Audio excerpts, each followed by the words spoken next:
We started a series a few weeks ago here called Relationships on the Rocks.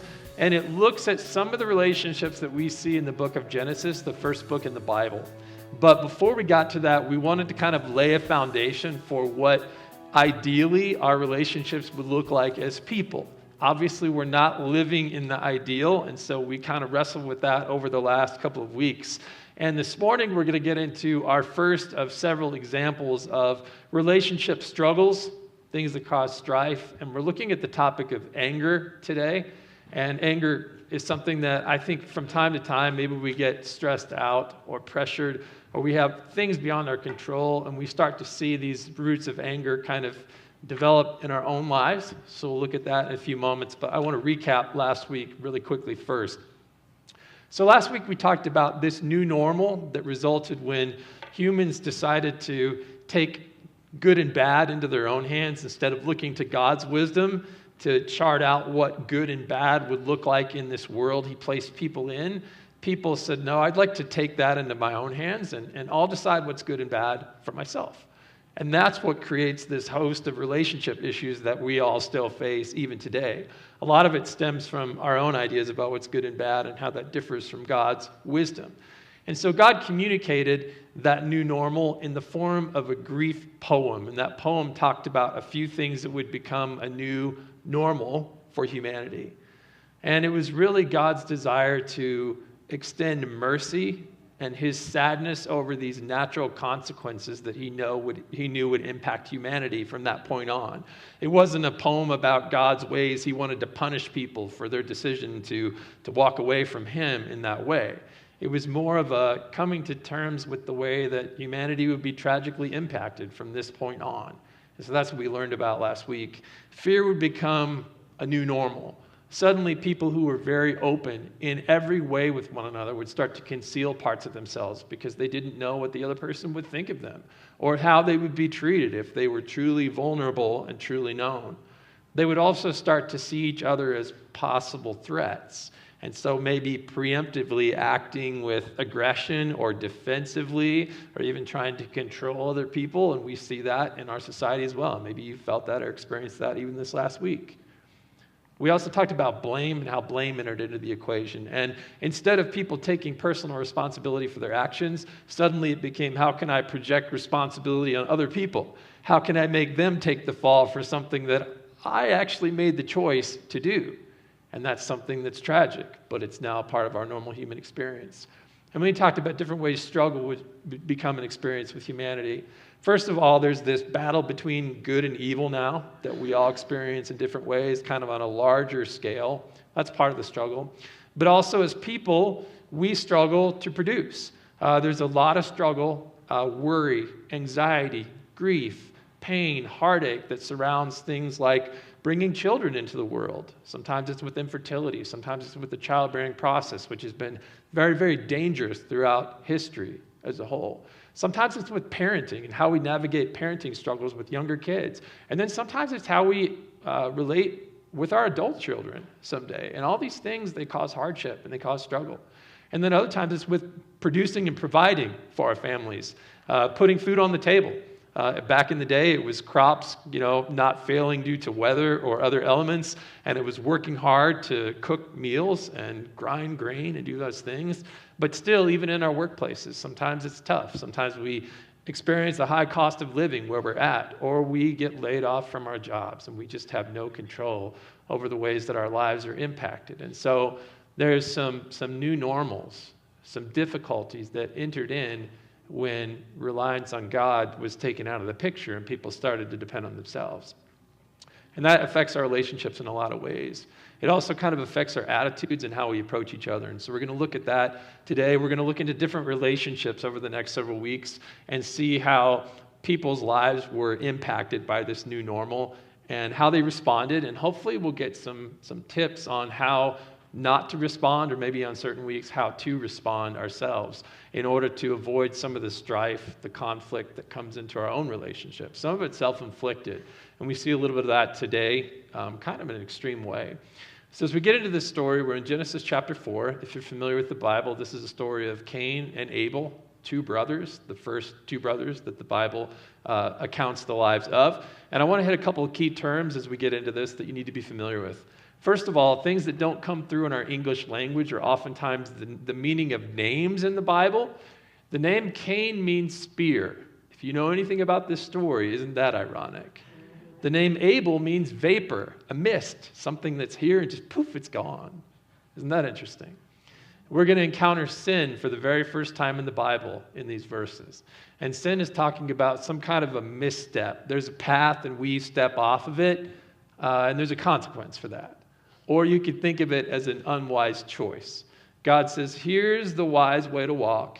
And you say, no thanks, I'll do this instead. We're going to come across desire again this week, which we talked about last week. And it has that animal-like feature to it. It's an animal that maybe has its sights on prey or feels threatened, is in a defensive posture. And then we have the word rule over. And here it's going to mean not to manage well or to cultivate potential in, but rather to dominate or control or subdue someone or something this week. So we get into those terms. Those will be important for us.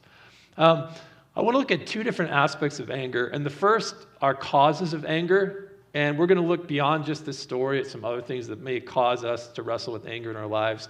It was interesting for me. I really encountered a new side of myself when Christine and I began to have children.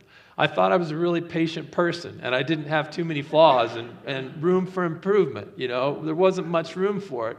And then we had children, and that tested every unknown corner of my being in different ways. And I realized I have more anger deep inside than I ever realized, because certain situations would come about that were so frustrating, or certain responses that I had to navigate as a parent, or certain just realities about our family situations that were completely out of my control. And I found that anger was something that I was vulnerable to as well. And so this is a story, one person's story about that.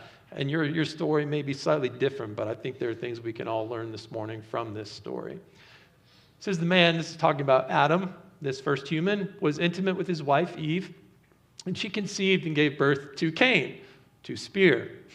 She said, I've had a male child with the Lord's help. She also gave birth to his brother Abel, which again means vapor. And Abel became a shepherd of flocks, but Cain worked the ground.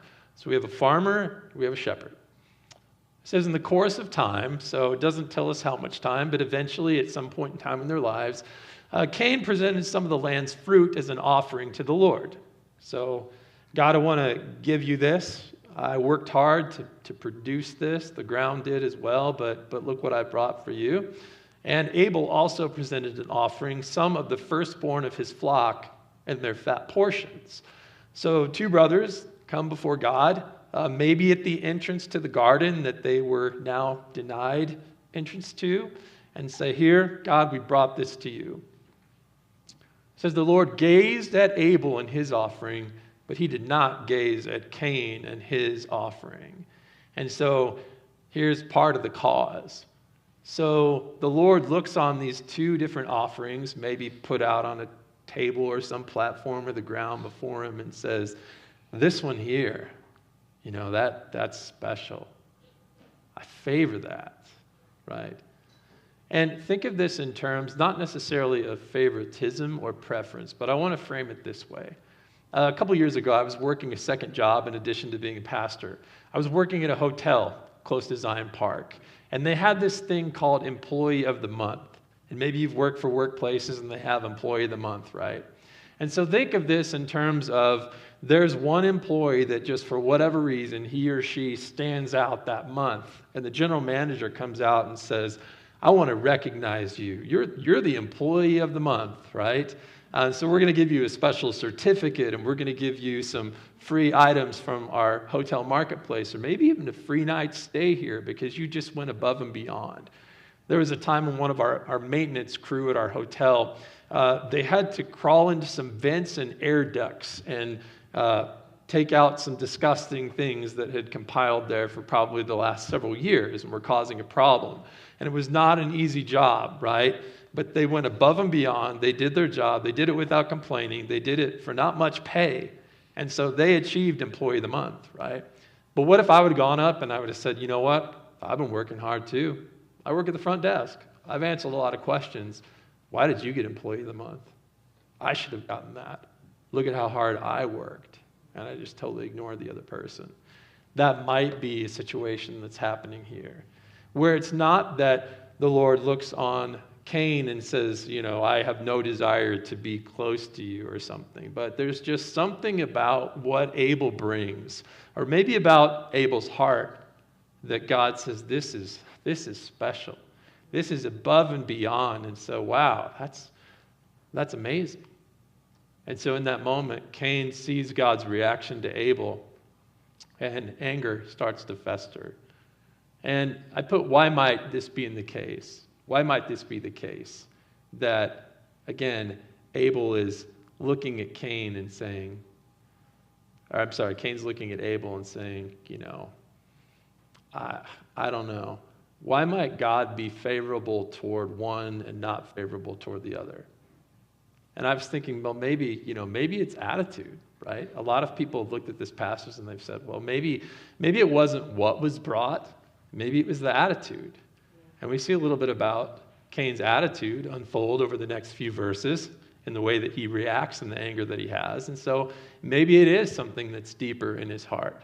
And God looks, because it doesn't just say that, again, let's go back to this. It doesn't just say God gazed at Abel's offering. It says God gazed at Abel and his offering. So maybe there's just something about this guy's heart that's genuine. And maybe Cain is not in a good place with his heart or his attitude toward God at that point. We don't know. It doesn't fill in the gaps. It makes us wonder. But then it does draw attention to the offering. And another thing that we see here, Abel brings the firstborn and the fat portions. And if you read on into the Old Testament, you realize when Israel's bringing offerings to God, God really likes the firstborn and the fat portions. Those are really special offerings. And so maybe we're supposed to connect that with there was something special above and beyond about this gift that Abel brought. But for whatever reason, God looks on Abel's gift and Abel as a person and says, you know, like, I am pleased with this. I'm pleased with you. And the reaction toward Cain is slightly different, right? And Cain can sense it. And so it says he was, some of your translations say angry, different things, but it literally says Cain was intensely hot and his face fell, right? How many of you have just gotten so mad sometimes you feel like your face turns red, but you physically can feel hot, right? Some of my kids have an instant temper. You know, and if one sibling does something to irritate them or make them mad, just in a moment they just, you know, they clench their fists and they start shaking and their face turns red. And I picture that. Cain just got instantly mad. He can just see the Lord looking at his brother's offering, and he's the guy who came first. God's not staring at him or his offering, and he just feels this intense anger and this rejection. And maybe you felt that way for different reasons. We look at Scripture as a whole. What are some reasons why you and I might experience anger? Now, in this situation, it was like he saw God's preference, right, toward his brother's offering for whatever reason. But what are some other reasons we might experience anger? Disrespect. Oh, disrespect. Has anyone ever disrespected you before? Did it feel good? Right, of course it did. Yeah, or maybe your parent. And your kids disrespect you. And instantly, oh man, your temper gets ignited, right? Something gets taken from you. Sure, yeah. Something gets taken from you and it makes you mad, right? You see evil being done to someone else. Okay, you see evil or injustice being committed to someone else. It makes you angry. Anything else that just comes to the forefront of your mind? Something gets broken, yeah, maybe you care about, right? Sure, definitely important things to us. Let me give you a quick tour of the Old Testament and a little bit from Jesus' experience. Here are some things that happen in the Bible that ignite anger. There's a guy named Balaam, and it's a weird story because his donkey talks, and we'll get into that a totally different time, but he gets embarrassed, and that's what makes him mad. Have you ever gotten embarrassed by someone and it just makes you angry? Non-compliance. Moses has instructed the people of Israel, God's nation in the Old Testament, to do something very specific, and they do the opposite of what he asked. And he gets angry because they just totally didn't listen, right? Maybe as a parent you felt that. You ask your kids to do something, they're good at heart, and they say, I'm going to do that exact opposite. We come across a king named Saul. And Saul, he's doing pretty well until one day, David, who's this harp player, who's kind of in his court, married into his family, did some cool things for his military, but definitely not the king in Israel at this point in time. He starts to hear people in the kingdom singing a song comparing David to him. And it's like Saul's killed his thousands, but David has killed his 10,000s. And Saul gets jealous. And it says he gets intensely angry. Sometimes it's jealousy. Maybe that's what really is at the heart of this issue with Cain. Maybe he's jealous of his brother. David, he sees abuse happening. And it's actually one of his children abusing another one of his children. That makes him angry, right? Sometimes it's people's enemies are successful. That makes them angry. Jonah gets angry because people he thinks should have severe consequences are shown mercy. And sometimes it's I can't believe they forgave them or they didn't get what they deserved. And that makes people angry. And then with Jesus' disciples, sometimes it was people being competitive. It was competition that made them angry. There were other people who were trying to, I think, do something in Jesus' name. And his disciples were like, do you want us to call down fire from heaven on those people? Because they're not doing it our way. And Jesus is like, no. All those things can make us angry. Let's talk about anger in this light too. Is anger always bad? No. And you kind of hit on that, right? Because sometimes we see people being abused and we get angry and we should. Or sometimes we're trying to work with our kids and they just say, I'm going to do the exact opposite of what you asked, even though you have my good at heart. And it makes us angry, right? We see injustices being committed in the world around us and it makes us mad. And so anger is not always a bad thing. We have this conversation with our kids often right now. Our kids are age ranges from 5 to 12. And so we're kind of like in the thick of kids trying to figure out how to navigate their emotions. And sometimes as parents, we get thrown back into that loop of us trying to figure out how to navigate our own emotions. But one thing that we've told our kids is it's not bad to feel angry, but it's bad to mistreat people because of your anger. And so it's not necessarily feeling angry that's wrong. It's what you do with your anger in response. And that's a conversation that God is about to have personally with Cain. He has it on the front end, and unfortunately with Cain, if you know his story, it doesn't turn out well. But there are some different courses that our anger can take. And there are some steps along the way that we can take to help navigate anger in healthy ways. Or we can deviate and take some paths that are going to wreck our lives really fast and bring some really horrible consequences our way. So it's very crucial that we navigate anger in the right way. And this is going to help us kind of assess our anger in this last point here. So this is how the story continues in verse 6. Then the Lord said to Cain, why are you intensely angry? And why has your face fallen? So a couple observations here. One, the Lord intervenes as soon as he notices anger on Cain's face. And sometimes we have the opportunity to intervene in other people's lives around us. Maybe you see your spouse react, or one of your kids react, or one of your friends react, or a student that you're working with, or one of your coworkers react, and you realize this is not good. I've seen that face before. And so in those moments, sometimes we don't notice it. We're so involved if it's us. But if you're a bystander and you care about someone, sometimes the best thing you can do is just step in as soon as you notice someone getting angry and be that person to help refocus them. God asks a very valid question here. He says, Cain, I want to invite you to name why you're feeling so angry. And sometimes we have to start with the question, what are you feeling? Right? God knows what he's feeling. So he more skips to the second part of why, but sometimes it's, I saw that look on your face. What are you feeling? But it's not just what we're feeling. It's getting to the point where we can step back and ask ourselves, why we're feeling what we're feeling, right? What else can this feeling tell me about myself? And so God invites Cain to dig a little bit deeper, figure out why you're feeling the way you're feeling. What does that actually say about you?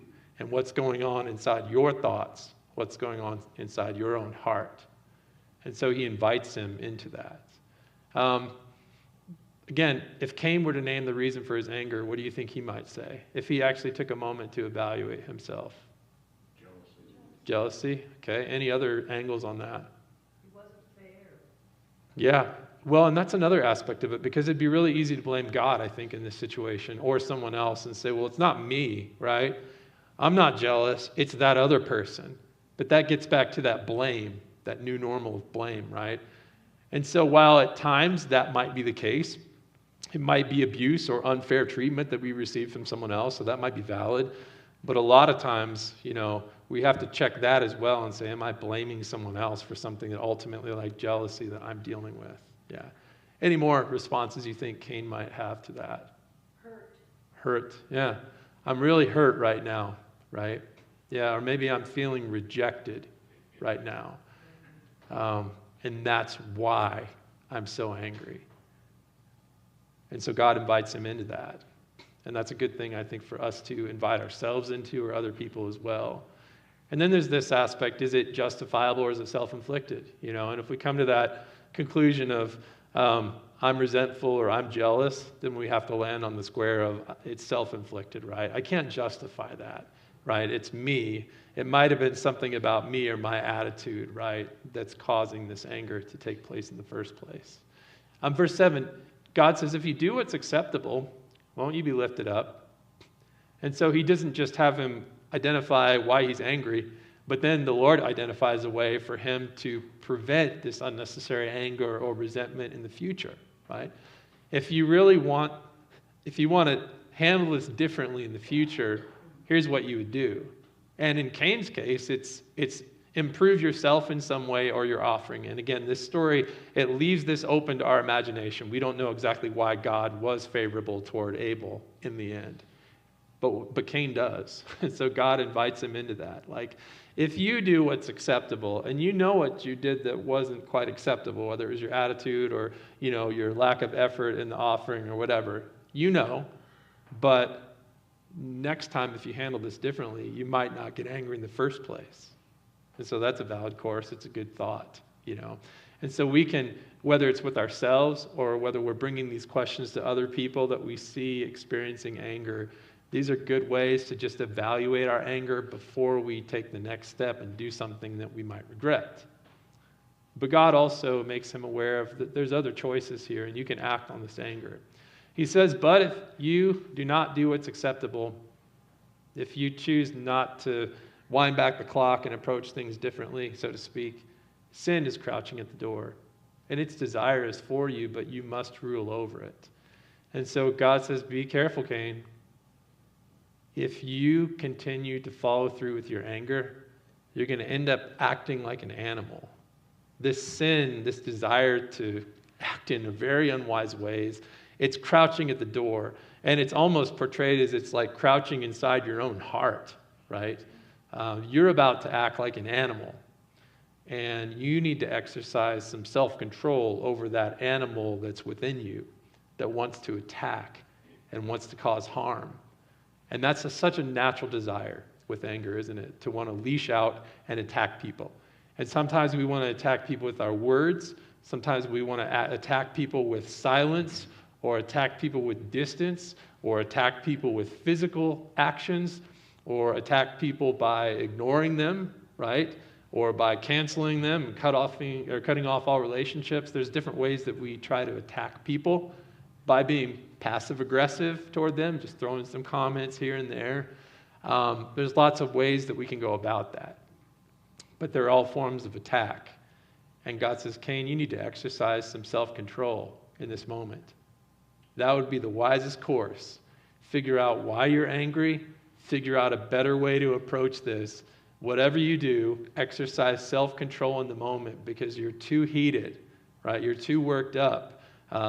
You're fiery, you're mad, and you're going to do something that you're going to regret on impulse. Unfortunately, Cain does the exact opposite. He pulls his brother aside and says, oh, let's go out to the field. He says, while they were in the field, Cain attacked his brother Abel and killed him. So spear attacks vapor and kills him. And that's how he responds to his anger. Then the Lord said to Cain, so God comes up at some point later, where's your brother Abel? I don't know, he replied. Am I my brother's guardian? I don't know. It's interesting, that phrase, where's your brother Abel? It's very similar to what God said to Adam and Eve in the garden after they had taken of the fruit of the tree of knowing good and bad, and they ate from it. It's that same phrase, and it's not necessarily where are you, it's that, oh no, something's not right here. It's that phrase in Hebrew. And so God comes again and says, oh no, something's not right here. Where's Abel? I don't know. Am I responsible for my brother? Right? That's a valid question. Is he responsible for his brother? Why? He was the oldest. Okay, that's kind of our culture, right? If you're an older brother, you need to look out for your younger brother. Sure. Anything in the story so far that might lead us to believe that maybe there's a responsibility. One human is responsible for other humans. Was it good for Adam to be alone? No. What did he need? Right. Our translations say he needed a helper. We learned that word, it really means it means a strong ally. It means somebody to get your back, somebody to look out for you. Right? It wasn't good. So God gave Adam Eve. And this is another situation where, again, it's not the exact same, but we already have this precedent of it's not good for people to be alone. You need each other. But Cain says, I don't need him. I'm not responsible to be my brother's ally. But in reality, with God's wisdom, he truly is responsible for that. But anger causes him to lose sight of the importance of being his brother's strong ally. He just completely loses sight of that. And when we act in anger, aren't we doing the same thing? You know, it's not important for me to look out for the interests of that other person, right? I don't care about them. I just care about what's causing me to feel angry right now. And so Cain suffers some consequences from acting in anger. But even in this, God still shows mercy. So it's an amazing thing. Later on in the Old Testament, God gives Israel some laws for their nations, and they have the ability to put people to death for things like this. But in this instance, God doesn't require Cain's life, even though he very well could have. In fact, he does some things, some merciful things, even to protect him. And so we start to see part of who God is. Even in our anger, God still sometimes responds. Sometimes he responds with justice and quickly. But other times he shows mercy. And so God always keeps that door open, it seems. Here's what happens to him. Then he said, what have you done? God says this to Cain. Your brother's blood cries out to me from the ground. So now you're cursed, alienated from the ground that opened its mouth to receive your brother's blood that you have shed. If you work the ground, it will never give you its yield. What is Cain again by occupation? Right, he's a farmer. So this is gonna have a huge impact on his work and his job, right? So acting in anger has affected Cain's job. It's changed his work forever. And sometimes when we react in anger, it affects our job situation. I've known people who have lost their jobs because they've reacted in anger, right? Sometimes it affects our work or other types of work. He says, you'll be a restless wanderer on the earth. But Cain answered the Lord, my punishment's too great to bear. Since you're banishing me today from the face of the earth, and I must hide from your presence and become a restless wanderer on the earth. So just a food for thought, the words restless wanderer are the same letters that spell Eden, like the Garden of Eden, just mixed up in a different order. So it's like instead of having Eden or close proximity to Eden, guess what you get? You get far away from Eden. You're the exact opposite direction, right? And so his anger has now distanced him from God, but all of his relatives who are living in that area, he's going to go wander and be in different places. And so it's separated him. And our anger can do that. It can distance us from God. It can distance us from our family members and friends, the people that we care about the most. He says, whoever finds me will kill me.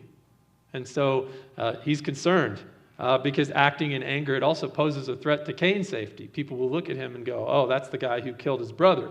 Maybe we should kill him. Maybe he deserves to be killed. Or maybe we need to act a little bit preemptively. Maybe if we take him out, he won't take us out because people are going to fear him from now on. And so now his safety is at risk. And maybe anger poses a threat to our safety as well. All these things are new reality. But God shows mercy. It says, then the Lord replied to him, in that case, whoever kills Cain will suffer vengeance 7 times over. And Yahweh, which is God's name, established a sign for Cain so that whoever found him would not kill him. Doesn't give us any details. Doesn't tell us what the sign that God established for Cain was. But at any rate, God doesn't demand Cain's life for murder, and he graciously provides some way of protecting him from the violence of other people, even though he doesn't deserve it at all. And so even in the most tragic of circumstances, God gives us a window into his mercy and how he treats us with mercy sometimes when we make decisions and we react in ways that are so far less than wise, right? So as we wrap things up, just want to invite you to think with me, what kinds of things can we learn from Cain about assessing and managing our anger? Did anything stand out to you that we talked about in the last maybe 20, 25 minutes here? If we were to approach our anger, or we see people becoming angry around us, what are some things that we can do to avoid responding in ways that will have tragic results? What do you think? Or what do you remember from what we talked about? What's something we can do? Yes? Emotions are important. What? Emotions.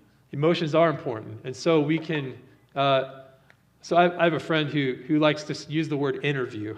We can interview our emotions. Sometimes we feel strong emotions, and we can take a step back before we do something and say, what am I feeling, and why am I feeling the way that I'm feeling? So yes, we can honor our emotions by pausing to figure out why we feel so intensely. Maybe it's taking a breath.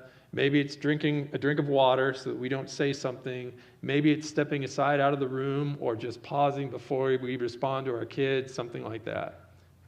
Yes? Did you have something, Lori? Just check your blame, which is basically what he was saying, and to show mercy. Okay, good. Yeah, check your blame.